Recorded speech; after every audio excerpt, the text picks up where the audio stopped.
अस्सलाम वालेकुम, hello everyone. दोस्तों आज की वीडियो में आपको एक कोड के बारे में बताने वाला हूं जो कि यूफोन के लिए है। दोस्तों अगर आप यूफोन की सिम यूज़ कर रहे हैं और आप मालूम करना चाहते हैं कि ये सिम किसके नाम पर है और उसका शनाख्ती कार्ड नंबर क्या है, यानी अगर आप के पास अपनी सिम है या किसी और की सिम है और आप मालूम करना चाहते हैं कि ये सिम किसके नाम पर है और उसका शनाख्ती कार्ड नंबर क्या है, जिस शनाख्ती कार्ड नंबर पर वो यूफोन सिम रजिस्टर्ड है, तो ये इन्फॉर्मेशन आप इजीली चेक कर सकते हैं। इसके लिए मैं आपको एक कोड बताने वाला हूँ जिसको डायल करके आप यूफोन की सिम की इन्फॉर्मेशन जो है ना इजीली चेक कर सकते हैं कि उसके ओनर का नाम क्या है और जिस शनाख्ती कार्ड पर ये सिम रजिस्टर्ड है वो शनाख्ती कार्ड नंबर क्या है, तो आप इजीली चेक कर सकते हैं। तो चलिए फिर स्टार्ट कर लेते हैं। बट जिन दोस्तों ने अभी तक चैनल को सब्सक्राइब नहीं किया उनसे मेरी एक छोटी सी रिक्वेस्ट है कि चैनल को लाजमी सब्सक्राइब कीजिए और साथ में घंटी का निशान प्रेस करके ऑल वाले ऑप्शन को इनेबल कर दीजिए ताकि हर नई आने वाली वीडियो की नोटिफिकेशन बर वक्त आपको मिलते रहे। तो चलिए फिर स्टार्ट कर लेते हैं।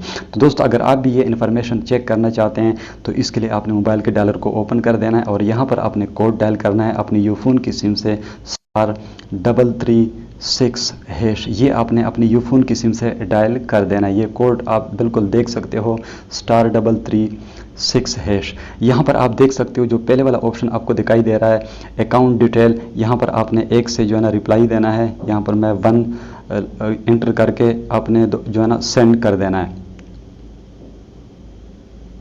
यहाँ पर आप देख सकते हो एक जो दूसरे नंबर वाला ऑप्शन है कस्टमर इन्फॉर्मेशन, तो यहाँ से आपने रिप्लाई देना है 2 से, तो यहाँ पर मैं 2 लिख लेता हूँ। उसके बाद जो है ना सेंड के ऊपर मैं क्लिक करता हूँ। तो आपने भी इसी तरह करना जिस तरह मैं आपको तरीका बता रहा हूँ। तो यहाँ पर आप देख सकते हो कस्टमर नेम, यहाँ पर मेरा नेम लिखा हुआ है और नीचे CNIC नंबर। तो इस तरह आप भी इजीली जो है ना अपनी सिम की अगर इन्फॉर्मेशन चेक करना चाहते हैं तो इस तरह आप चेक कर सकते हैं। मैं CNIC नंबर थोड़ा सा ब्लर कर देता हूँ क्योंकि प्राइवेसी है। तो इस तरह आपके पास अगर अपनी सिम है या कोई और सिम है तो इस तरह ये इन्फॉर्मेशन आप इजीली चेक कर सकते हैं। तो दोस्तों आई होप कि आज की वीडियो आपको पसंद आई होगी। अगर वीडियो पसंद आई है तो प्लीज़ इसको लाइक कीजिए और अपने दोस्तों के साथ शेयर करना मत भूलिएगा।